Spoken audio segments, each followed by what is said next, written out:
Welcome to CA foundation accounting chapter number 1। दोस्तों आज हम स्टार्ट करते हैं कैपिटल रिवेन्यू एक्सपेंडिचर।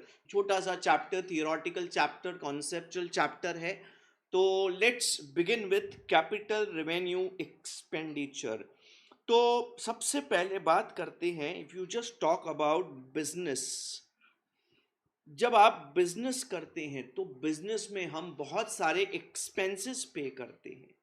पहले इसके बेसिक कॉन्सेप्ट को सीखते हैं कि ये होता क्या है। तो बहुत सारे एक्सपेंसेस हम पे करते हैं। तो सबसे पहला मेरा सवाल है कि व्हाई डू वी पे so many expense in business. Sir expense पे करेंगे तो बिजनेस चलता है, बिना एक्सपेंस पे किए बिजनेस कैसे चलेगा।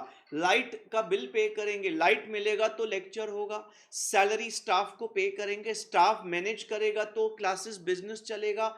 Expenses are paid to run the business. तो बिजनेस क्यों चलाते हैं? प्रॉफिट कमाने के लिए। इसका मतलब है we pay expense to run the business and we run business to earn profit.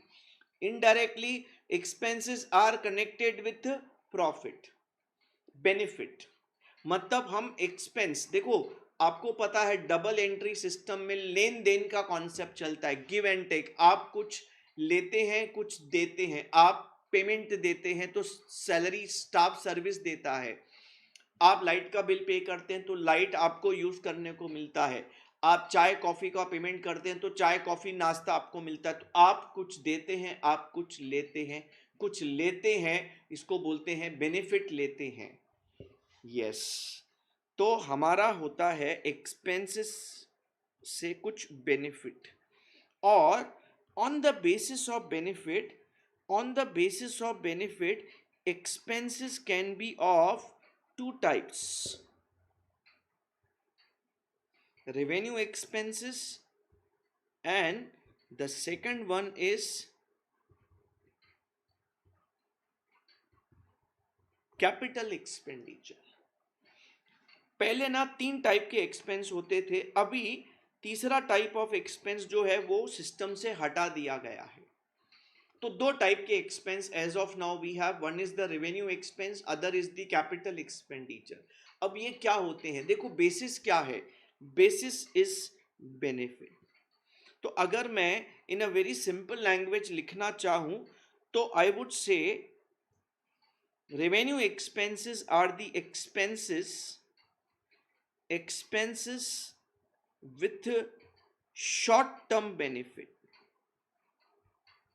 मतलब वो खर्चे हैं जो शॉर्ट टर्म बेनिफिट देते हैं। मतलब आज आप खर्चा करो तो आज बेनिफिट मिलेगा, वापस बेनिफिट चाहिए वापस खर्चा करेंगे। मतलब आपको जैसे आपने स्टाफ को सैलरी दिया इस मंथ का, तो इस मंथ का सर्विसेज मिलेगा। अगले मंथ फिर से सर्विस चाहिए स्टाफ का, फिर से salary. Again and again you need to pay salary to get service again and again. तो this kind of expense is what recurring in nature. ये खर्चे हैं जो हम डे टू डे बेसिस पे करते हैं, जैसे चाय नाश्ता कॉफी रिफ्रेशमेंट्स हो गए, xerox expenses. Day to day basis पे हम खर्चे करते हैं। तो ये हमारे कुछ ऐसे खर्चे हैं, कई डे टू डे एक्सपेंसेस हैं, रोजमर्रा रेगुलर बेसिस पे ये आप खर्चे किए जाते हैं, करते हैं बिजनेस में। ये खर्चे कंपलसरी हैं बिजनेस चलाने के लिए, इनके बिना बिजनेस नहीं चलेगा बच्चों। और इसमें एक और कैटेगरी आती है, maintenance of assets in good condition. देखो क्या होता है, आपके बहुत सारे असेट्स जैसे मशीन्स होते हैं, फर्नीचर होता है, बिल्डिंग होता है, इनको आपको अच्छी कंडीशन में रखने के लिए रिपेयर्स एंड मेंटेनेंस करना पड़ता। गाड़ी है उसको सर्विस करवाते हैं, फर्नीचर है खराब हुआ तो रिपेयर करवाते हैं, बिल्डिंग है रेगुलर बेसिस पे उसको कलर करवाते हैं, सो दैट अच्छे कंडीशन में रहे। असेट, फिक्स्ड असेट को अच्छे कंडीशन में रखना is a revenue expense. Why revenue expense? Short term benefit. क्यों? खर्चा रिकरिंग इन नेचर है। ऐसा थोड़ी एक बार किया तो कई साल तक छूट गए, एक बार किया तो थोड़े टाइम के बाद फिर से। देखो एक और चीज, एक और चीज यहाँ पे ध्यान देना, शॉर्ट टर्म का मतलब है the benefit up to 1 year. हमारे अकाउंटिंग में कोई भी टॉपिक आप उठा लो, कोई भी कॉन्सेप्ट उठा लो, जहां शॉर्ट टर्म लॉन्ग टर्म है, शॉर्ट टर्म लॉन्ग टर्म है, करंट नॉन करंट है, तो शॉर्ट टर्म लॉन्ग टर्म का cut off is 1 year. Up to 1 year is short term, more than 1 year is long term. तो ये आपके revenue expense हो गए। तो सर इसके कुछ एग्जाम्पल्स आप दे दो। कुछ एग्जाम्पल्स हम ले लेते हैं, जैसे सैलरी दिया स्टाफ को, वेजेस दिया वर्कर को, लाइट बिल पे किया आपने, रिपेयर्स एंड मेंटेनेंस का खर्चा पे किया आपने, जेरोक्स का खर्चा पे किया, all expenses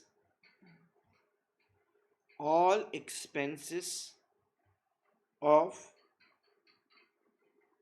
trading PNL are revenue expense. इसके आपको 50 एग्जाम्पल मैंने दे दिए ये सेंटेंस लिख के। जो भी एक्सपेंस आपको ट्रेडिंग में दिखते हैं, जो भी एक्सपेंस आपको पीएनएल में दिखते हैं, सब के सब रेवेन्यू एक्सपेंस हैं। इनफैक्ट आप जो गुड्स परचेज करते हैं, परचेज ऑफ गुड्स भी एक्सपेंस है, रेवेन्यू एक्सपेंस। शॉर्ट टर्म, आज खरीदा कुछ टाइम में बेचेंगे, खरीदा बेचेंगे, खरीदा बेचेंगे, शॉर्ट टर्म हुआ ना, ये थोड़ी रख देंगे हम लोग, शॉर्ट टर्म। तो ये आपका बहुत ही पहला बेसिक हो गया, रेवेन्यू एक्सपेंसेस क्या होते हैं। उम्मीद है clear to everyone. Now capital expenditure किसको बोलते हैं? What do you mean by capital expenditure? बच्चों ध्यान से सुनना, capital expenditure is the expenditure which is related to fixed assets. आप बोलेंगे सर फिक्स्ड असेट्स क्या होते हैं? तो सबसे पहले मैं बात करूंगा what do you mean by fixed assets. Fixed assets क्या होते हैं हमारे? Fixed assets as per accounting standard is assets held for use in business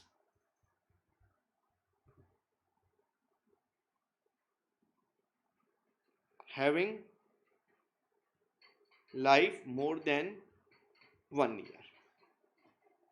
मतलब ये वो असेट है मतलब जिसके हम मालिक हैं, जो बिजनेस में रखा है, बिजनेस में रखा है क्यों? यूज करने के लिए। अब ये आपके सामने माइक है, ये बिजनेस में मैंने क्यों रखा है? यूज करने के लिए। ये आईपैड है, ये क्यों रखा है? यूज करने के लिए। कैमरा जिसमें रिकॉर्डिंग हो रहा है, यूज करने के लिए। ये प्रीमाइसिस जगह जहां पे मैं रिकॉर्डिंग कर रहा हूं, ये बिल्डिंग है, ये प्रीमाइसिस बिल्डिंग, यूज कर रहे हैं इसको। ये फिक्स्ड असेट्स हैं हमारे। हमने क्यों रखा है? यूज करने के लिए। दूसरी इंपॉर्टेंट कंडीशन, इनकी लाइफ 1 साल से ज्यादा होनी चाहिए। अब देखो ये क्यों रखा है हमने हमारे क्लासेस में? सर यूज करने के लिए। तो क्या ये फिक्स्ड असेट हुआ? सर डेफिनेशन चेक करते हैं, क्या यूज है? हाँ यूज है। क्या बिजनेस में यूज कर रहे हैं? हाँ, घर में नहीं, बिजनेस में यूज होना चाहिए। क्या इसकी लाइफ 1 साल से ज्यादा है? नहीं, हो भी सकती है, नॉर्मली नहीं। तो क्योंकि इसकी लाइफ 1 साल से ज्यादा नहीं है, तो ये रेवेन्यू एक्सपेंस है, ये कैपिटल एक्सपेंडिचर की डेफिनेशन में नहीं आएगा। लाइफ भी देखनी है, खाली यूज नहीं। जैसे हम क्लासरूम में मार्कर यूज करते हैं, क्लासरूम में हम डस्टर यूज करते हैं, तो यूज करते हैं, तो यूज इन बिजनेस है। लेकिन क्या मार्कर डस्टर की लाइफ 1 साल से ज्यादा है? नहीं, तो वो रेवेन्यू कैपिटल एक्सपेंस नहीं होगा। कैपिटल एक्सपेंस में असेट होता है जो बिजनेस में यूज किया जाता है और उसकी लाइफ 1 साल से ज्यादा होनी चाहिए। तो आपका कैपिटल एक्सपेंडिचर में सबसे पहला पॉइंट हम यही लिखेंगे, परचेज ऑफ फिक्स्ड असेट। अगर आप कोई फिक्स्ड असेट खरीदेंगे, फिक्स्ड असेट क्या होता है मैंने अभी अभी आपको डिफाइन करके दे दिया। फिक्स्ड असेट परचेज किया, कैपिटल एक्सपेंडिचर। सर हमको ऐसा पता है कि फिक्स असेट फर्नीचर होता है, बिल्डिंग होता है। देखो ये एग्जाम्पल्स हैं और बहुत इंपॉर्टेंट बात है, अब ध्यान देना। मैं आपको छोटा सा एग्जाम्पल लेके समझाने की कोशिश करता हूं। समझो क्लासेस हैं हमारे, उसमें हमारा फर्नीचर है और एक फर्नीचर का शॉप है, उसमें भी तो फर्नीचर पड़ा होता है। क्लासेस में भी फर्नीचर है, फर्नीचर की दुकान में भी फर्नीचर है। तो क्या ये फिक्स्ड असेट्स हैं कि नहीं, पर्पस देखना इंपॉर्टेंट है। फर्नीचर वर्ड को मत देखना, हमने क्या दिमाग में डाल दिया है 11th-12th में फर्नीचर फिक्स्ड असेट होता है। ऐसा हमेशा नहीं होता बच्चों। क्यों, अब ध्यान देना। What is the purpose of furniture in classes? इसको यूज करना है, क्लास चलाने के लिए इसको यूज करना है। What is the purpose of furniture in furniture shop? It is held for sale, ठीक है, it is held for sale. Sale करने के लिए हमने उसको रखा है।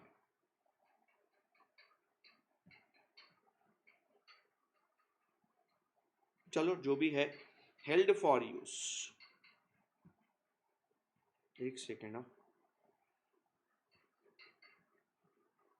तो मेरे जो क्लासेस में फर्नीचर पड़ा है वो फिक्स असेट है, लेकिन फर्नीचर की दुकान में जो फर्नीचर पड़ा है वो फिक्स असेट नहीं, वो गुड्स है। वो क्या है, गुड्स है। और ये क्या है, फिक्स्ड असेट है। तो ध्यान देना, फर्नीचर वर्ड का मतलब कि फिक्स असेट ऐसा नहीं बोल सकते।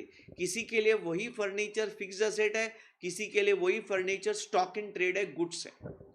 अब हमारे क्लासेस पे एसी लगा हुआ है तो फिक्स असेट है, लेकिन जो एसी का दुकान है, जो एसी खरीदता बेचता है, उसके लिए एसी गुड्स है, क्योंकि हेल्ड फॉर सेल है, हेल्ड फॉर यूज नहीं है। हाँ सर, तो ध्यान देना, बहुत इंपॉर्टेंट है, डेफिनेशन अप्लाई करना है। दूसरा पॉइंट है इसमें बच्चों, extension, extension of fixed asset. जैसे मैं आपको अगर छोटा एग्जाम्पल ले लूं, तो हमने ना यहाँ पे एक दुकान खरीद लिया, ग्राउंड फ्लोर था उसका, ये 50 लाख रुपए में। ये तो कैपिटल एक्सपेंडिचर है, क्योंकि दुकान जो है वो फिक्स्ड असेट है हमारा, शॉप। हमने क्या किया, हमें ना दुकान बड़े स्केल पे काम करना था, तो उस दुकान के ऊपर एक फ्लोर कंस्ट्रक्ट किया, कंस्ट्रक्टेड फर्स्ट फ्लोर, जिसमें 20 लाख रुपया खर्चा किया। तो ये क्या किया हमने, फिक्स असेट को एक्सटेंड किया, extension of fix asset. And ये भी हमारा एक असेट है, तो इसको भी हम क्या बोलेंगे, कैपिटल एक्सपेंडिचर। सो अगर आपने फिक्स असेट खरीदा, कैपिटल एक्सपेंडिचर, फिक्स असेट खरीद के उसको एक्सटेंड किया, कैपिटल एक्सपेंडिचर।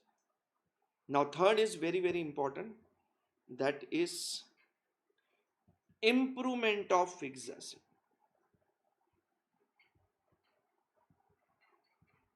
अब यहां पे लड़ाई स्टार्ट होती है, मेंटेनेंस एंड इंप्रूवमेंट। आप कोई भी असेट के ऊपर खर्चा करते हैं, फिक्स्ड असेट पे खर्चा करते हैं, खर्चे का टाइप बहुत इंपॉर्टेंट है। क्या वो खर्चा मेंटेनेंस है कि खर्चा इंप्रूवमेंट है?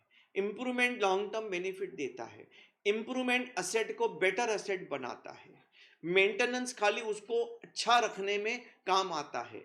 जैसे मेंटेनेंस वर्सेस इंप्रूवमेंट की लड़ाई चालू करते हैं, तो हमारी लड़ाई चालू हो गई, maintenance versus improvement. Maintenance versus improvement की लड़ाई में मैं कुछ एग्जाम्पल लेता हूं, आप सोच के बताना कि इज इट मेंटेनेंस और इंप्रूवमेंट। जैसे हमने दुकान खरीदा, ठीक है, अब हमने दुकान का इंटीरियर डेकोरेशन करवाया, इसको हम रिनोवेशन भी बोल सकते हैं। इंटीरियर डेकोरेशन करवाया तो एक 10-20 लाख रुपया खर्चा किया, दुकान खरीद के पूरा इंटीरियर करवाएंगे तो दुकान अच्छा शोरूम बन जाएगा, शोरूम बनेगा तो कस्टमर मतलब ज़्यादा सेल कर पाएंगे। तो ये हमारा बच्चों क्या है, इम्प्रूवमेंट है। इम्प्रूवमेंट है मतलब कैपिटल एक्सपेंडिचर है। लेकिन आपने क्या किया, painting of shop in Diwali, आपने दिवाली में आपका टारगेट है कि हर दिवाली को थोड़ा टचअप, अच्छा सा टचअप करवाते हैं, कलर करवाते हैं, अच्छा दुकान दिखना चाहिए, अच्छा कंडीशन में रहने के लिए। तो ये जो आपने दिवाली दिवाली टचअप करवाते हैं, ये दिवाली दिवाली टचअप क्या है, मेंटेनेंस। मेंटेनेंस बोले तो रेवेन्यू एक्सपेंडिचर। ठीक है सर। आपका आपका आरसी शीट था, रूफ, उसको आपने कन्वर्ट कर दिया आरसीसी, मतलब आपके पतरे का रूफ था, दुकान का जो रूफ था ना पतरे का था, उसको आपने तोड़ के आपने एकदम स्लैब बना दिया, आरसीसी जो बिल्डिंग होती है ना वो वाला रूफ बनवा लिया। तो ये क्या है सर, इज इट मेंटेनेंस और इंप्रूवमेंट? आप बताओ। This is nothing but improvement. अभी आपका असेट, बेटर क्वालिटी का असेट बन गया, उसकी लाइफ और बेटर हो गई और अच्छा असेट बन गया। ये कोई मेंटेनेंस नहीं है, आपने उसको इम्प्रूव कर लिया, आरसीसी में कन्वर्ट कर दिया। यस सर, ऐसे कई एग्जाम्पल्स हैं। अब जैसे मैं आपको बोलूं, हाँ, replacement of worn out part of machine. एक मशीन खराब हो गया, उसका एक पार्ट खराब हो गया, हमने क्या किया, जो पार्ट खराब हो गया वो चेंज करवा दिया, वो पुराना खराब निकाल के नया लगवा दिया। तो ये कौन सा एक्सपेंडिचर है सर? नया पार्ट, इंप्रूवमेंट नहीं, ये रिपेयर्स है। खराब को ठीक करना, खराब को ठीक करना, खराब सामान निकाल के रिप्लेस करके बेटर नया सामान लगाना is always a maintenance, revenue expenditure. ध्यान देना इस चीज को बच्चों।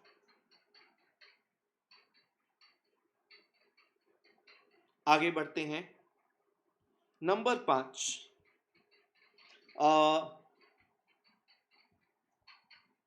पार्ट ऑफ मशीन रिप्लेस्ड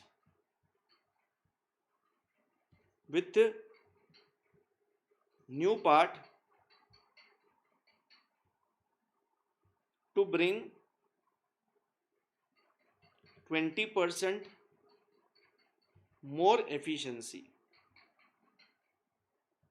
मतलब हमारा मशीन जो है ना, उसका हमने एक पार्ट निकाला, उसकी जगह पे नया टेक्नोलॉजी वाला पार्ट लगा दिया, पार्ट चेंज किया, यहाँ पे भी चेंज किया हमने, पार्ट नया डाला, लेकिन नया पार्ट, न्यू टेक्नोलॉजी, उससे मशीन की स्पीड बढ़ जाती है, 20% ज़्यादा एफिशिएंसी, मतलब 20% ज़्यादा प्रोडक्शन होगा।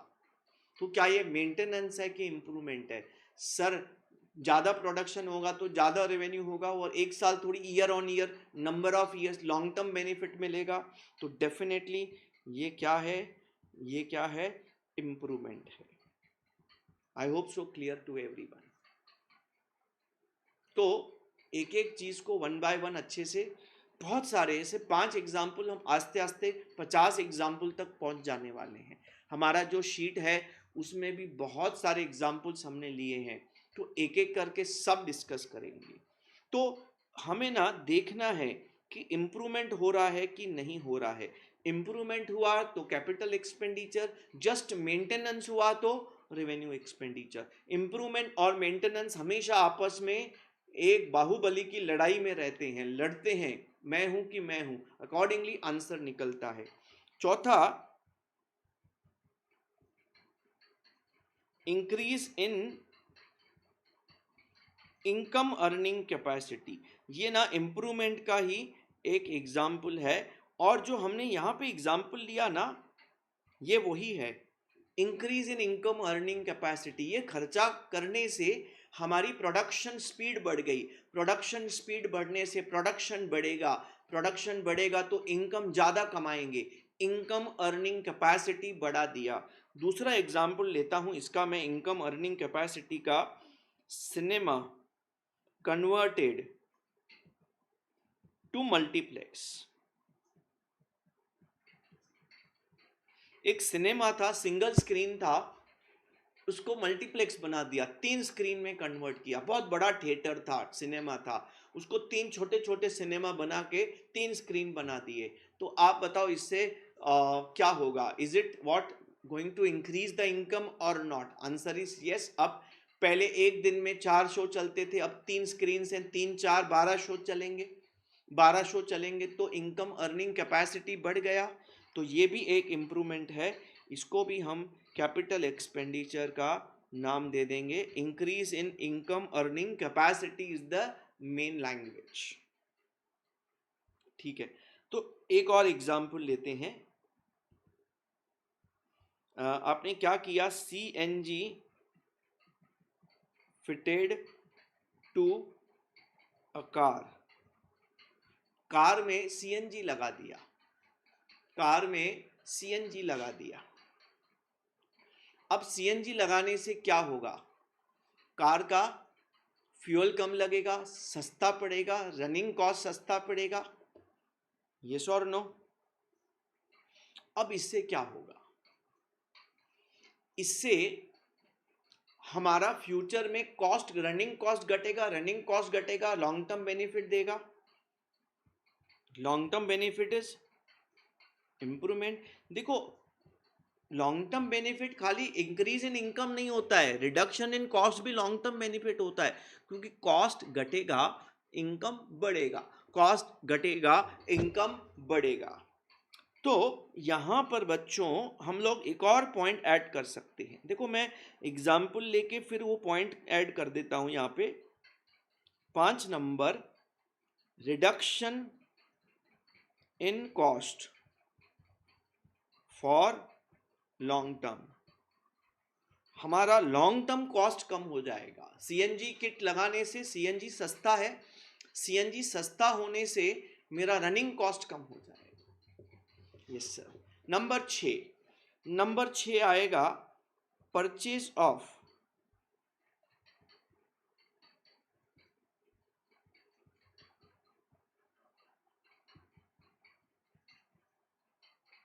Intangible assets.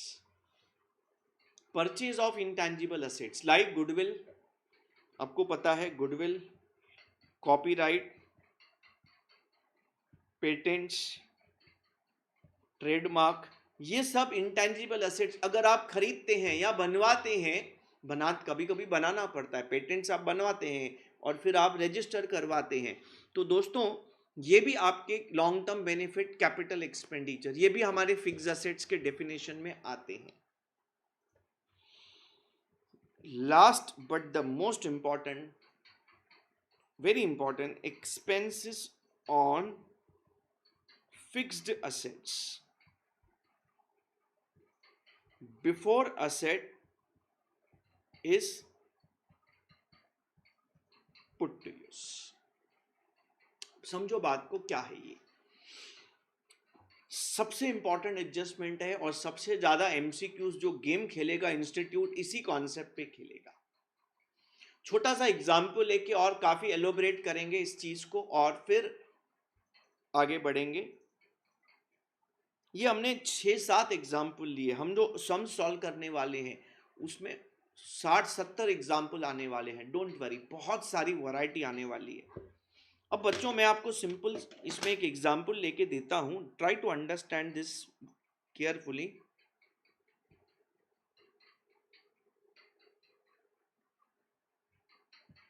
ये है सप्लायर,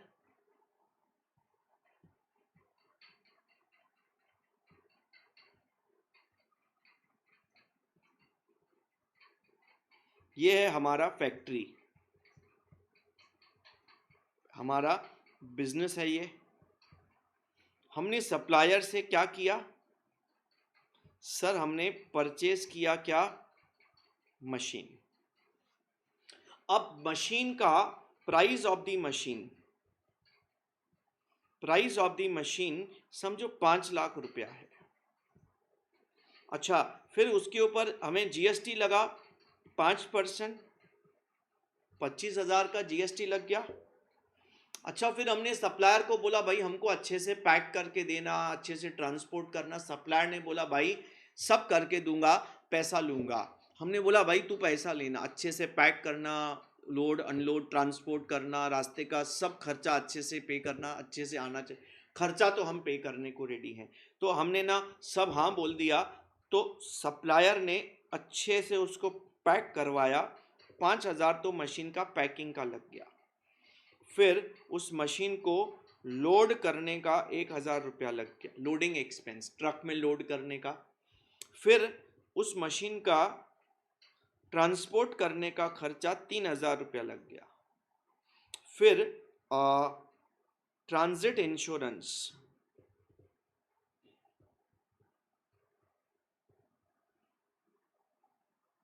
1,000 रुपया, ट्रांजिट इंश्योरेंस 1,000 रुपया। उसके बाद हमारे पास जैसे ही पहुंचा हमने उसको अनलोड करवाया, 2,000 रुपये का अनलोडिंग का खर्चा लगा।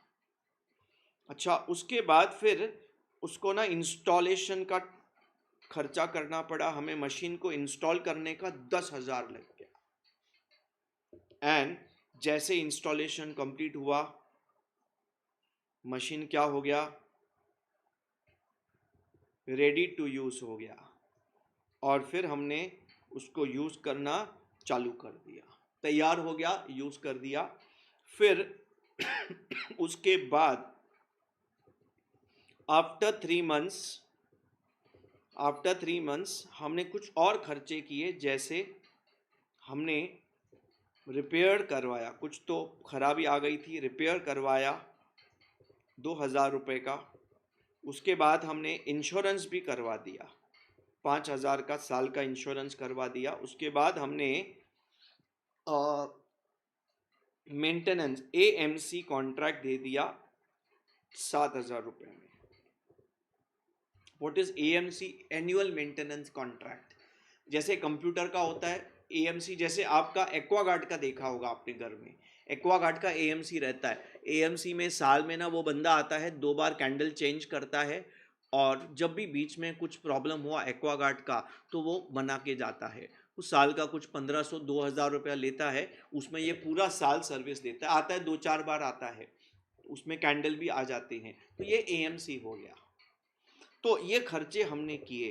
अब सवाल आता है इनमें से कौन सा खर्चा कैपिटल एक्सपेंडिचर है, कौन सा रेवेन्यू एक्सपेंडिचर, कौन सा खर्चा मशीन की कॉस्ट में प्लस करें, कौन सा पीएनएल में डालें, यानी खर्चा दिखा दें। तो आपको मैं बता दूं, ये वाला सेंटेंस ध्यान से पढ़ो, बहुत ही इंपॉर्टेंट सेंटेंस है। Expense on fixed asset before asset is put to use. Expense on fixed asset before asset is put to use, मतलब आप जब असेट को परचेज करते हैं, बनाते हैं, यूज करने से पहले जो भी उस पर खर्चा किया वो कैपिटल एक्सपेंडिचर, आप उसको उस असेट की कॉस्ट में प्लग कर देंगे, बच्चों जोड़ देंगे।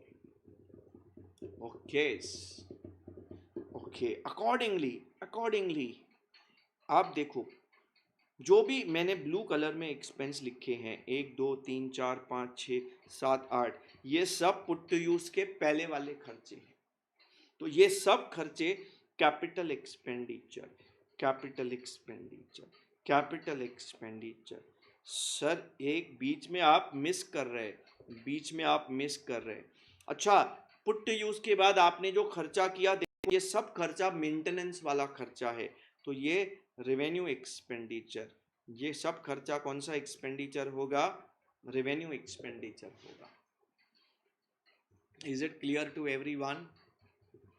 तो अब बात करते हैं जीएसटी की।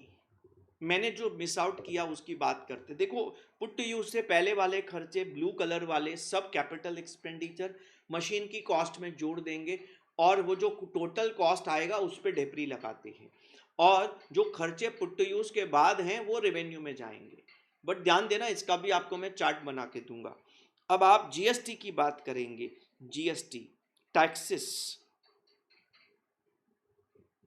GST on purchase. देखो, अगर आपको अगर आपको टैक्सेस रिफंडेबल हैं या नॉन रिफंडेबल हैं, उसके हिसाब से अकाउंटिंग चेंज होता है। रिफंडेबल मतलब वो टैक्स ना गवर्नमेंट आपको वापस देता है, कैश में वापस नहीं देता है, जो आपको जीएसटी पे करना है उसमें एडजस्ट करके देता है। ये कैसे होता है एडजस्ट, हम बात करेंगे जब हम जर्नल टॉपिक सीखेंगे। आपने ऑलरेडी 11th में थोड़ा बहुत किया, इनपुट जीएसटी आउटपुट जीएसटी। तो क्या होता है, जो हम सेल पे जीएसटी कलेक्ट करते हैं, समझो हमने सेल पे 1 लाख रुपया जीएसटी कलेक्ट किया, अब ये जीएसटी गवर्नमेंट को पे करना है, लेकिन हमने परचेज पे 70,000 जीएसटी पे किया है। तो गवर्नमेंट क्या बोलता है, आपने जो सेल्स पे 1 लाख जीएसटी कलेक्ट किया, उसमें जो परचेज पे 70 पे किया वो सेट ऑफ करो, एडजस्ट करो, बाकी नेट डिफरेंस 30,000 गवर्नमेंट को पे करो। इफेक्टिवली हमारे पॉकेट में जीएसटी का कोई बर्डन नहीं आएगा, क्योंकि आपने जो परचेज का जीएसटी पे किया वो सेल्स के जीएसटी में सेट ऑफ होएगा। उतना जीएसटी एडजस्ट करके गवर्नमेंट को कम पे करना पड़ेगा। In other language, refund. Government ने हमें वो रिफंड दे दिया। कैसे रिफंड दे दिया, जो जीएसटी पे करना है उसमें उसको एडजस्ट करने को दिया। डिटेल डिस्कशन में करूंगा ना जीएसटी का, तो आधा घंटा जीएसटी ले लेगा।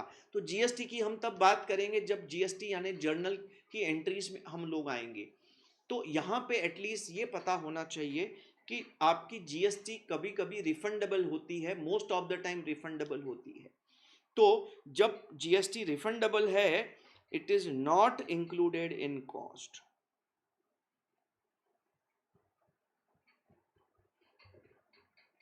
और अगर जीएसटी नॉन रिफंडेबल है, वो सेट ऑफ अलाउड नहीं है, in that case it is what included in cost में इंक्लूड करते हैं उसको।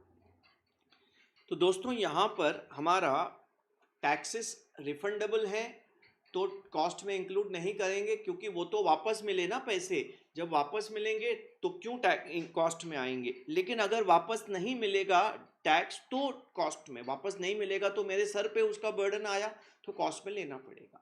सर प्रॉब्लम साइलेंट है तो क्या करेंगे, हम बाय डिफॉल्ट अज्यूम करेंगे कि रिफंडेबल है, हम अज्यूम करेंगे कि रिफंडेबल है और रिफंडेबल होता है। आप बोलेंगे सर ये जीएसटी रिफंडेबल एग्जैक्टली खोपड़ी में बैठा नहीं, बैठेगा अभी नहीं, उसके लिए मुझे आधा पौना घंटा आपको खाली जीएसटी का ये कॉन्सेप्ट सिखाना पड़ेगा, सेट ऑफ का कॉन्सेप्ट, क्रेडिट का कॉन्सेप्ट सिखाना पड़ेगा, वो हम रेस्पेक्टिव टॉपिक के टाइम सीखेंगे। अच्छा बच्चों, तो ठीक है, बहुत बढ़िया सा सीख लिया हमने। ओके, अच्छा अब एक कंक्लूडिंग टेबल बना लेते हैं। अगर आप फिक्स्ड एसेट पे खर्चा करते हैं, एक्सपेंसेस ऑन फिक्स्ड एसेट, तो हम उसको कैसे डिवाइड करेंगे।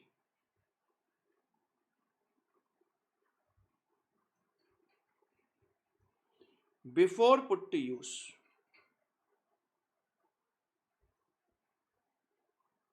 And after put to use. कोई भी फिक्स्ड एसेट आप खरीद रहे हैं, बना रहे हैं, और उसको यूज करने से पहले जो उस पर आप खर्चा करते हैं, वो खर्चे को हम क्या मानेंगे, कैपिटल एक्सपेंडिचर। हाँ, लेकिन यूज करने के बाद खर्चा करेंगे तो बोलो बोलो बोलो, रेवेन्यू नहीं। सर रुको, अगर असेट यूज हो चुका है, यूज हो रहा है, पुट टू यूज है ऑलरेडी, और बाद में आप खर्चा कर रहे हैं, तो उसमें भी दो टाइप के खर्चे होंगे। एक होगा खर्चा जो इंप्रूवमेंट लेके आएगा, दूसरा खर्चा जो असेट का मेंटेनेंस का खर्चा होगा। अच्छा, जो इम्प्रूवमेंट का खर्चा होगा वो कौन सा एक्सपेंडिचर होगा, सर वो कैपिटल एक्सपेंडिचर।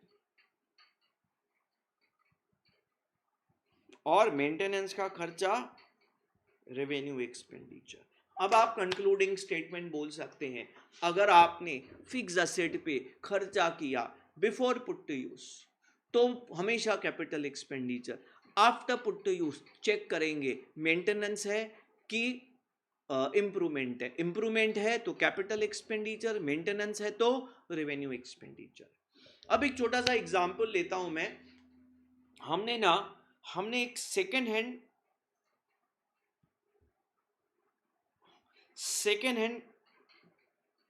ट्रक खरीदा,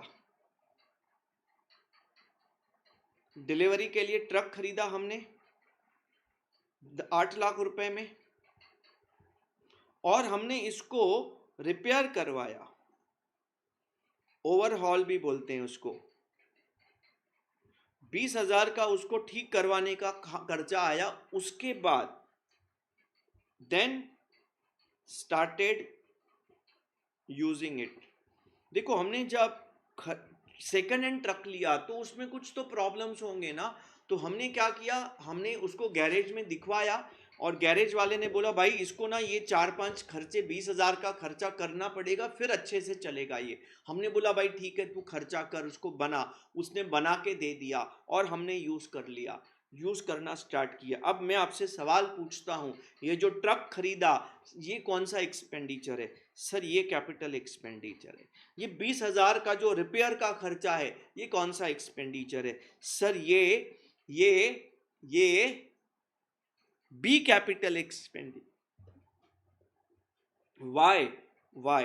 क्योंकि ये खर्चा बिफोर पुट टू यूज है।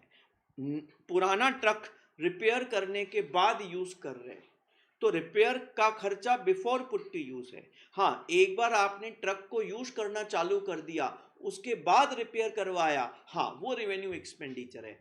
पुट टू यूज के बाद रिपेयर्स मेंटेनेंस होता है, पुट टू यूज से पहले रिपेयर्स कैपिटल एक्सपेंडिचर में लिया जाता है, क्योंकि कॉन्सेप्ट बोलता है सीधा सीधा उसको कैपिटल में लेना है अपने को। हमने दुकान लिया नया, हमने नया दुकान मतलब खरीदा दुकान, तो दुकान नया मतलब अपने लिए नया था बट पुराना दुकान था वो। तो हमने जो दुकान खरीदा हमें लगा कि इसको ना ठीक करना पड़ेगा, उसको हमने अच्छे से उसको कलर वलर करवाया, ठीक करवाया, और फिर we started doing business in that shop. तो हमने दुकान खरीदा 20 लाख में, उसके ऊपर 1 लाख का कलर वलर करवाना, ठीक ठाक करवाने का खर्चा किया। तो आपका ये कौन सा एक्सपेंडिचर है? Sir capital expenditure before put. दुकान जो लिया था पुराना दुकान था उसको पहले ठीक करना पड़ेगा, उसके बाद हमने उसको यूज किया ठीक करके, तो ठीक करने का खर्चा is before put to use, capital expenditure. अब इस दुकान को हर साल दिवाली में हम कलर करवाते हैं, है वही कलर करवाने का खर्चा, हर साल दिवाली में कलर करवाते हैं। अब ये आफ्टर पुट टू यूज है और हर साल आप करवाते हैं तो ये maintenance of asset in good condition है, रेवेन्यू एक्सपेंस किसमें आएगा? रेवेन्यू एक्सपेंस में।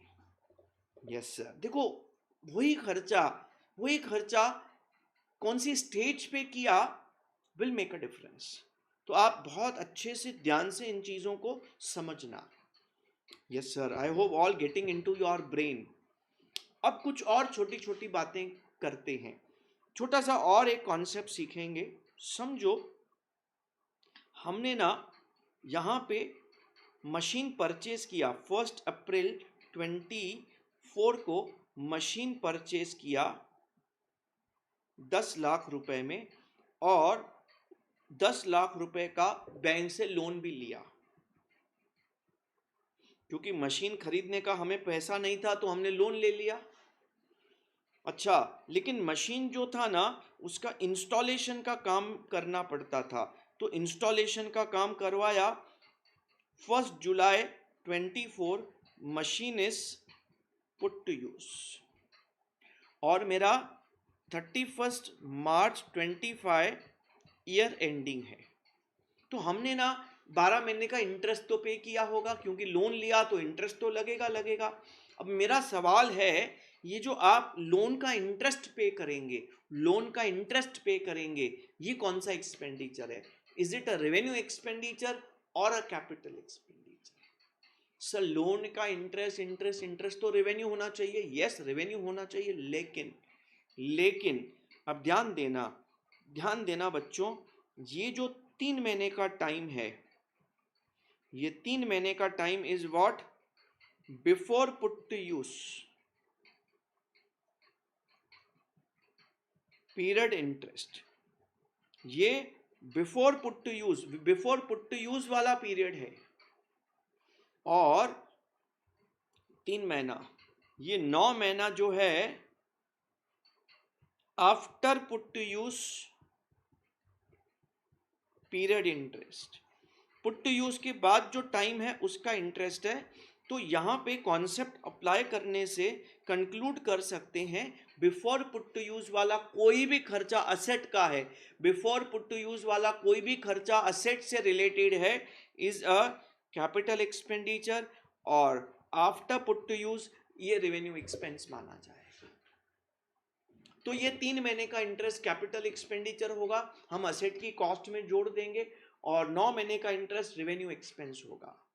अच्छा, just for the knowledge purpose, अगला टॉपिक डेप्रिसिएशन में वैसे आने वाला है। डेप्रिसिएशन कौन सी डेट से स्टार्ट होगा? जिस दिन हमने मशीन खरीदा, कि जिस दिन it is put to use, खरीदने वाले दिन के पुट टू यूज के दिन से। तो डेप्रिसिएशन स्टार्ट होता है from the date when the asset is put to use. यहाँ ये एक्चुअली डेट है जिस दिन असेट हमारी जिंदगी में करेक्ट स्टार्ट हुआ। ये तो असेट बनने का टाइम है, बनने के टाइम में थोड़ी डेप्री लगेगा, यूज करेंगे तो डेप्री लगेगा ना। हाँ सर। चलो अब एक और चीज हम बात करते हैं, छोटा सा एक और एग्जाम्पल लेते हैं। इसमें ना बहुत सारी चीज़ें हैं, छोटी छोटी छोटी, तो मैं सब चीज़ों का एक एक एग्जाम्पल लेके, दो एग्जाम्पल लेके चीज़ें क्लियर करता हूँ। इंस्टीट्यूट को कैसे भी ऑब्जेक्टिव बनाने दो, अपने को कोई टेंशन नहीं, हम तो उसको तोड़ देंगे हथौड़े से। तो ये हमारा 1 अप्रैल 24 को परचेज किया हमने मशीन। क्या परचेज किया हमने? मशीन परचेज किया। फिर हमने क्या चालू किया? इसका इंस्टॉलेशन।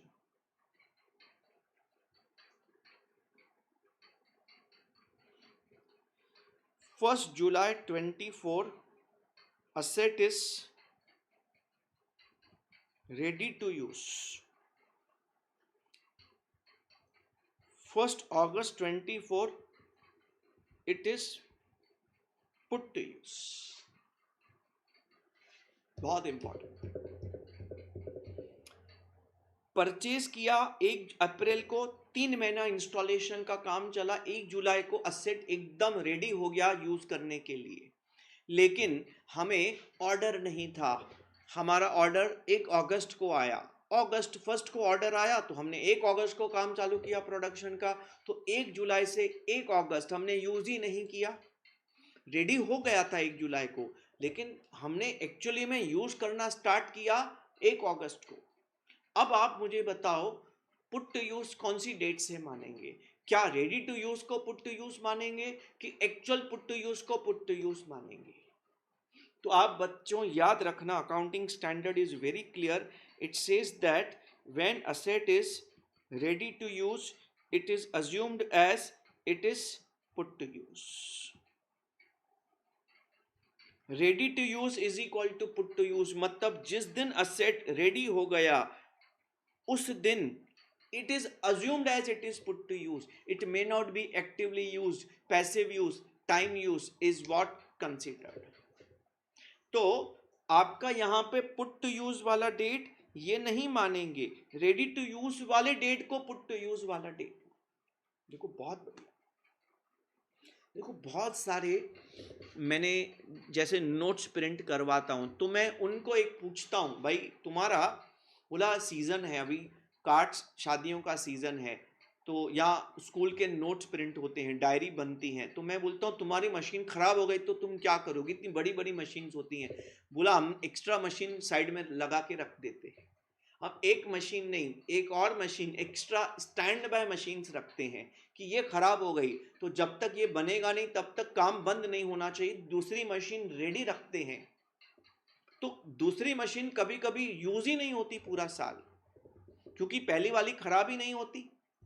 तो जो सेकंड वाली यूज नहीं होती, तो क्या उसको पुट टू यूज नहीं मानेंगे? सॉरी डियर स्टूडेंट्स, उसको पुट टू यूज मानेंगे, because ready to use is put to use. You may not actually use it actively, but passive use is also considered. बहुत सिंपल लॉजिक है, बहुत ही आसान है ये सॉल्व। अच्छा, एक बच्चे ने आर्ग्यू किया, सर ये चीज तो गलत है। एक मुझे बात बताओ, समझो मैं मशीन लेके आया, यूज नहीं कर रहा हूं, तो क्या उसकी वैल्यू नहीं गिरेगी? सर वैल्यू तो गिरेगी। आप उसको यूज नहीं करेंगे तो भी वैल्यू गिरेगी, क्योंकि आपको खाली जो वैल्यू गिराने वाला एलिमेंट है वो यूज नहीं है, टाइम भी है। आज आप एक मशीन उठा के लाओ, 1 साल के बाद बिना यूज किए बेचो, क्या सेम पैसा मिलेगा? नहीं सर, कम मिलेगा। तो उसको बिना यूज किए वैल्यू कैसे कम हो गया? टाइम पुराना हो गया, टाइम फैक्टर ने उसकी वैल्यू को गिरा दिया। इसीलिए always, even in depreciation, your depreciation will start from 1st July ready to use, not from actual put to use. ध्यान देना इस बात का बच्चों। हाँ, अगर आपने फॉर एग्जाम्पल आपने क्या किया, आपने एसी खरीदा 1 जैन को। 1 जैन को क्यों खरीदा? क्योंकि 1 जैन ठंडियों का टाइम था, ठंडियों के टाइम में ना एसी सस्ती रहती है, तो आपने खरीद लिया, स्कीम था। लेकिन वो एसी का बॉक्स खोला ही नहीं, आपने बोला ये मार्च में अप्रैल में गर्मी होगा, मार्च में गर्मी स्टार्ट होती है तो मार्च में इसको इंस्टॉल करेंगे, ठीक है ना। तो आपने क्या किया, बॉक्स खोला ही नहीं और इसको इंस्टॉल ही मार्च में किया।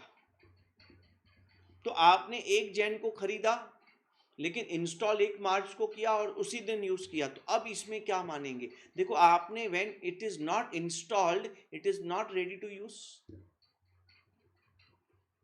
वो तो बॉक्स में बंद पड़ा है, जब बॉक्स में बंद पड़ा है तो it is not ready to use. Ready to use कभी होता है? इंस्टॉलेशन के बाद होता है रेडी टू यूज। और जैसे रेडी टू यूज होता है, आप उसका डेप्रिसिएशन चालू कर देंगे। Ready to use is put to use. हाँ, इसका मतलब है यहां पे 1 मार्च को हम इसको ready to use and put to use मानेंगे। लेकिन आपने क्या किया, 1 जैन को खरीदा, उसी दिन इंस्टॉल कर दिया, उसी दिन इंस्टॉल कर दिया, क्योंकि एसी वाले ने इंस्टॉलेशन पे डिस्काउंट रखा था। आपने बोला भाई लगा के जा, आधे पैसे में इंस्टॉलेशन कर रहा था वो, लगा के जा। और आपने उसको यूज नहीं किया, सीजन विंटर में थोड़ी यूज करने वाले, आपने उसको यूज करना स्टार्ट किया मार्च में, 1 मार्च को। तो अब आप इसको कब से रेडी टू यूज मानेंगे? दोस्तों 1 जैन से, जब आपने उसको इंस्टॉल कर दिया, क्योंकि आपने जब उसको इंस्टॉल कर दिया it became ready to use. अरे कुछ जा रहा है कि नहीं अंदर खोपड़ी में? कौन सी खोपड़ी में जा रहा है? छोटी, हम मैंने सुना है 2 खोपड़ी होता है, छोटी बड़ी। और कोई कोई बच्चे आजकल बोलते हैं 2 खोपड़ी, लेफ्ट एंड राइट ब्रेन होता है। उम्मीद है जो भी है आपके पास लेफ्ट राइट ब्रेन है या छोटा बड़ा खोपड़ी है, तो आपके खोपड़ी में, दोनों खोपड़ी में जा रहा है। एक खोपड़ी याद करने वाला खोपड़ी होता है, एक खोपड़ी लॉजिक समझने वाला खोपड़ी होता है। तो मुझे उम्मीद है कि दोनों ऑन करके रखा है और समझ रहा है अच्छे से। Any doubt, any questions, any arguments, please connect me on WhatsApp. हो, अब क्या करेंगे? अब इसका एक आखिरी कॉन्सेप्ट सीख लेते हैं, तो हमारी काफी कुछ लगभग थियरी खत्म हो जाएगी। There is one last concept to discuss in this is trial run. दोस्तों देखो, मैं जो आपको अकाउंट सिखा रहा हूं, I have started teaching this account subject since year 2001। तो आज 2025 में it's around 25 years into teaching, 25th year into teaching. तो मेरा एक ही मुद्दा है, अगर मैं 25 ईयर्स के पेपर्स देखूं, I have seen papers in last 25 years, तो लगभग एक 50 के ऊपर पेपर्स मैंने देखे हैं। अब इसमें इतनी सारी चीज़ें हैं, कभी पेपर टफ आता है, कभी इजी आता है, कभी घुमा देते हैं। तो उन सब का निचोड़, मेरी पूरी ज़िंदगी का जो कॉन्सेप्ट्स का लर्निंग हुआ है 25 साल में सीखते और सिखाते की, वो सब मैं एक ही साथ अपने लेक्चर्स में उसका पूरा निचोड़ आपको देने वाला हूं। I will be giving you everything, because देखो आपको पता है सीए फाउंडेशन इंस्टीट्यूट ने थोड़ा टफ बना दिया है, जो ठीक है, कुछ उसमें हम आर्ग्यू नहीं करेंगे कि टफ होना चाहिए कि नहीं होना चाहिए, जो है वो है। अब हमें इसके लिए टफ तैयारी करनी पड़ेगी। तो अगर हम टफ प्रिपरेशन करेंगे तो वो टफनेस हमें तंग नहीं करेगी। हमें बहुत ही इन डेप्थ स्टडी करनी है, बहुत ही बारीकी से सब चीज़ें जो जो पॉसिबिलिटीज़ हो सकती हैं सब चीज़ों का डिस्कशन करना है। तो मेरा टारगेट होगा कि आपको बहुत बहुत इन डेप्थ नॉलेज दूं, बहुत ही इन डेप्थ कॉन्सेप्ट्स आपको सिखाऊं बारीकी से दोस्तों। तो आपने 11th-12th भले पढ़ाई किया होगा, बट मैं लगभग सब चीज़ें ज़ीरो से स्टार्ट करूँगा। तो मेरा लेक्चर्स का ड्यूरेशन थोड़ा ज़्यादा रहेगा ओवरऑल टोटल, बट ज़रूरी है मेरे 20-25 घंटे ज़्यादा लगेंगे, लेकिन वो 25 घंटे आपकी 20 मार्क्स 25 मार्क्स बढ़ा देंगे। That is very important, more important rather. तो आगे बढ़ते हैं, ट्रायल रन क्या होता है। कई ऐसे कॉन्सेप्ट्स हैं जो मॉड्यूल में नहीं दिए हैं बट पेपर में आते हैं, तो मैं सब कवर कर रहा हूँ। What is trial run? हमने क्या बोला सप्लायर को, हे सप्लायर, सप्लायर आपकी मशीन जो हमने ली अगर अच्छी नहीं चले तो 4 दिन के बाद प्रॉब्लम दिया तो, क्योंकि मशीन काफ़ी कॉस्टली काफ़ी महंगी मशीन है। तो सप्लायर जी ने बोला हे कस्टमर, कस्टमर तुम एक काम करो, तुम हमारी इस मशीन को यूज़ करके देखो, तुम हमारी इस मशीन को यूज़ करके देखो, अगर ये मशीन अच्छा चला तुम्हारा, नहीं तो वापस हमारा। सो बच्चों, ट्रायल रन में क्या होता है, हमने एक छोटा एग्जाम्पल लेते हैं। हमने 1 अप्रैल 2024 को मशीन खरीदा,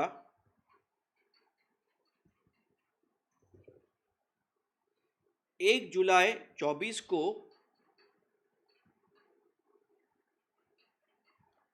इंस्टॉलेशन कंप्लीट हुआ,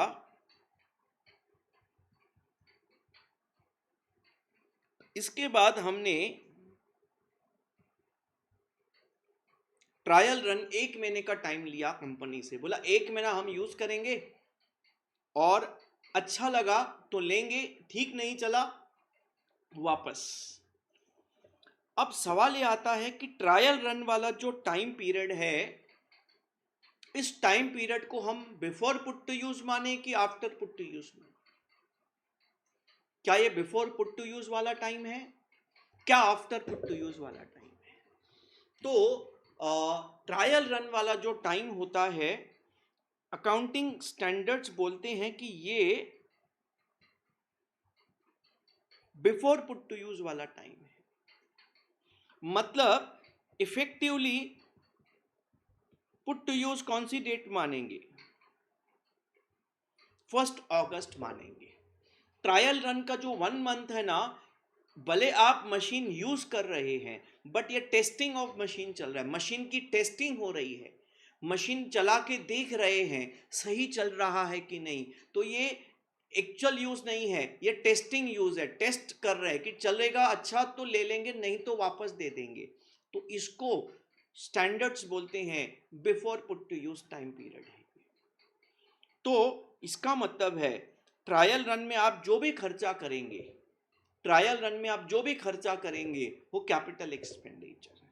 तो ये बिफोर पुट टू यूज है, इसीलिए hence hence expenses of trial run is equal to what? Capital expenditure. Trial run में ना 2 पॉसिबिलिटीज होती हैं, मैं आपको ट्रायल रन की 2 पॉसिबिलिटीज यहां पे डिस्कस करके देता हूं। देखो ट्रायल रन में आप क्या करते हैं, मशीन चलाते, तो मशीन कैसे खाली थोड़ी चलाएंगे, प्रोडक्शन करेंगे ना। तो ट्रायल रन में ऑप्शन 1 है, आपने मशीन चला के कुछ प्रोडक्शन किया, टेस्ट मशीन चला के देख रहे हैं तो प्रोडक्शन करेंगे ना, तो प्रोडक्शन करेंगे तो प्रोडक्ट बेचेंगे भी। तो आपकी ट्रायल रन के टाइम समझो 5 लाख रुपए का आपका इनकम आया, लेकिन आपको वो प्रोडक्ट बनाने का खर्चा भी तो लगा होगा, आपको प्रोडक्ट बनाने का खर्चा होगा, मशीन चलाने का खर्चा होगा, लेबर को पेमेंट किया होगा, 7 लाख का खर्चा हुआ। अच्छा, तो आपकी ट्रायल रन में एक लॉस हुआ 2 लाख रुपए का। ट्रायल रन में आपका क्या हुआ? 2 लाख रुपए का लॉस हुआ। ऑप्शन 2 में आपका ट्रायल रन में इनकम आया, तो आपका ट्रायल रन में हो सकता है यू हैव इनकम ऑफ से 5 lakhs and you have expense of से 4 lakhs, so you have net profit in trial run 1 lakh। देखो ट्रायल रन में मतलब काम ही करने वाले हैं ना, तो काम करेंगे तो या तो फायदा होगा या तो नुकसान होगा। तो एक केस में लॉस हुआ, एक केस में फायदा हुआ। तो कॉन्सेप्ट्स क्या बोलते हैं, आपका ये जो 2 लाख रुपए का लॉस हुआ ये नेट एक्सपेंसेस हैं, नेट एक्सपेंसेस। ये हम क्या करेंगे, add to cost of machine, इसको हम कैपिटल एक्सपेंडिचर का ट्रीटमेंट दे देंगे। और ये जो आपका प्रॉफिट हुआ ये आपकी असेट से कनेक्टेड है और ये बिफोर पुट टू यूज है, क्योंकि trial run before put to use माना जाता है, तो इसको आप पीएनएल में इनकम बुक करके नहीं दिखाएंगे। तो आप इसको क्या करेंगे, इसको हम लेस करेंगे, less from cost of machine. ये एक कैपिटल एक्सपेंडिचर का रिकवरी माना जाएगा। तो हमारी कॉस्ट को कम किया जाएगा, असेट की कॉस्ट में से, मशीन की कॉस्ट में से इसको लेस। जैसे डिस्काउंट मिलता है तो लेस करते हैं कॉस्ट में से, मतलब डिस्काउंट एक इनकम है, ये भी एक इनकम है, असेट से रिलेटेड है, बिफोर पुट टू यूज है, माइनस करेंगे। तो दोस्तों ये हो गया आपका concept of trial run. Trial run is a before put to use. तो हम यहाँ पे हमारा बेसिक डिस्कशन कंक्लूड करेंगे, कैपिटल रेवेन्यू एक्सपेंडिचर का बेसिक डिस्कशन हमारा कंप्लीट होता है। There is one more expenditure, actually there was one more expenditure called as deferred revenue expense. As of now deferred revenue expense का concept हमारे law में से निकाल दिया है, मतलब अकाउंटिंग स्टैंडर्ड 26 में से हटा दिया है। मतलब अकाउंटिंग स्टैंडर्ड 26 क्या बोलता है, अगर आपका कोई एक्सपेंडिचर डेफर्ड रेवेन्यू एक्सपेंस है तो आप उसको रेवेन्यू एक्सपेंस ही मानेंगे। तो डेफर्ड रेवेन्यू को, सर ये डेफर्ड रेवेन्यू होता क्या था, मैं फिर भी आपको बता देता हूं डेफर्ड रेवेन्यू एक्सपेंस क्या होता था। देखो अगर आप एडवर्टाइजमेंट करते हैं तो advertisement is a revenue expense, क्योंकि बार बार रेगुलरली करना पड़ता है। लेकिन आपने बहुत ही बड़ी एडवर्टाइजमेंट की, आपने विराट कोहली जी को एडवर्टाइजमेंट के लिए बुलाया, मैंने बच्चों से पूछा कितना लेगा, बच्चों बोले सर 3 करोड़ लेगा। बच्चे पता नहीं, आई डोंट नो, बच्चे तो बच्चे हैं, उनको पता है 3 करोड़ लेगा। उसको बुला लिया, प्लस उसका एडवर्टाइजमेंट शूटिंग, फिर उसके बाद मार्केटिंग, उसको चलाना चैनल्स पे, ये वो, और 3 करोड़ का खर्चा किया। तो हमारा इन टोटल 6 करोड़ का खर्चा हो गया। अब ये 6 करोड़ का खर्चा नॉर्मल एडवर्टाइजमेंट नहीं, हैवी एडवर्टाइजमेंट। नॉर्मल एडवर्टाइजमेंट का जो बेनिफिट होता है शॉर्ट टर्म होता है, क्योंकि आप वो बार बार करते हैं, बार बार मार्केटिंग करते हैं, बार बार एडवर्टाइजमेंट करते हैं, बार बार सेल करने के लिए। लेकिन अगर आपने बहुत बड़े स्केल पे ऐड किया, आपने अपने क्लासेस पे, हमारे क्लासेस पे विराट कोहली को बुला लिया, विराट कोहली हमारी क्लास की ऐड करता है कि best classes for CA foundation Gurmukh classes, तो विराट कोहली अगर हमारी ऐड करता है तो हमें इसका बेनिफिट लॉन्ग टर्म डेफिनेटली मिलने वाला है। 2-3 साल तो उसका इम्पैक्ट चलेगा, हम ऐड चला चला के इम्पैक्ट क्रिएट करेंगे। देखो बड़े सेलिब्रिटी को बुलाने का यही पर्पस होता है, इम्पैक्ट, लॉन्ग इम्पैक्ट क्रिएट करना। तो बच्चों विराट कोहली को हमने जो 6 करोड़ पे किए, मतलब और खर्चा करके 6 करोड़ पे किए, ये लॉन्ग टर्म बेनिफिट देगा, ये वाला खर्चा हमें लॉन्ग टर्म बेनिफिट देगा, और ये वाला खर्चा हमें शॉर्ट टर्म बेनिफिट देगा। अब एक इम्पॉर्टेंट बात यहाँ पे समझने वाली है, तो लॉन्ग टर्म बेनिफिट को कैपिटल एक्सपेंडिचर बोलें? नहीं बोल सकते। कैपिटल एक्सपेंडिचर के लिए fix asset is necessary. Fix asset किधर है? एड का खर्चा कोई फिक्स असेट थोड़ी होता है। तो आप इसको कैपिटल एक्सपेंडिचर नहीं बोल सकते, रेवेन्यू नहीं बोल सकते क्योंकि ये शॉर्ट टर्म बेनिफिट नहीं है, कैपिटल एक्सपेंडिचर नहीं बोल सकते क्योंकि कोई फिक्स असेट नहीं है, मतलब बिना फिक्स असेट के लॉन्ग टर्म बेनिफिट है। एक्सपेंस जो लॉन्ग टर्म बेनिफिट देता है, कैपिटल एक्सपेंडिचर इज असेट जो लॉन्ग टर्म बेनिफिट देता है। कैपिटल एक्सपेंडिचर एक असेट है जो लॉन्ग टर्म बेनिफिट देता है। ये एक एक्सपेंस है जो लॉन्ग टर्म बेनिफिट देता है, उसको बोलते हैं डेफर्ड रेवेन्यू एक्सपेंस। लेकिन अकाउंटिंग स्टैंडर्ड 26 ऑलरेडी ये बात बोल चुका है कि हम डेफर्ड रेवेन्यू एक्सपेंस को भी रेवेन्यू एक्सपेंस ही मानेंगे।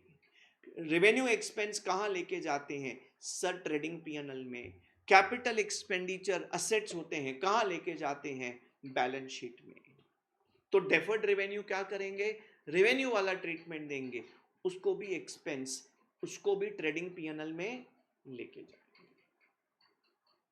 ठीक है, तो आप ऐसा बोल सकते हैं, this is your deferred revenue expense but as per AS 26 accounting standards क्या होते हैं आपको पता है, डिस्कस करेंगे।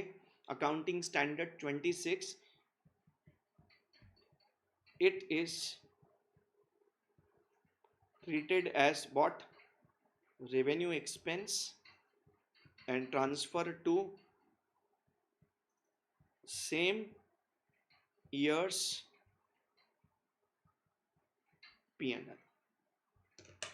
उसको उसी साल प्रॉफिट एंड लॉस अकाउंट में ट्रांसफर कर देते हैं।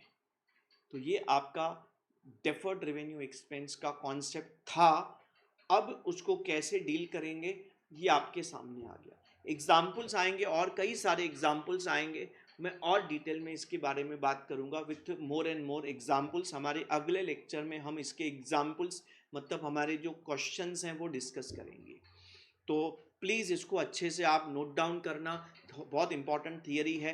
पीडीएफ तो आपको दिया ही हुआ है इसका, आप इसको अच्छे से नोटबुक में नोट डाउन करेंगे तो बहुत अच्छा रहेगा, वहाँ से रिवाइज करना बहुत इजी हो जाता है। अगले लेक्चर में फिर मिलते हैं लेक्चर 2 में, तब तक आप इसको अच्छे से रिवाइज करो। तब तक tata, bye bye, take care, thanks a lot.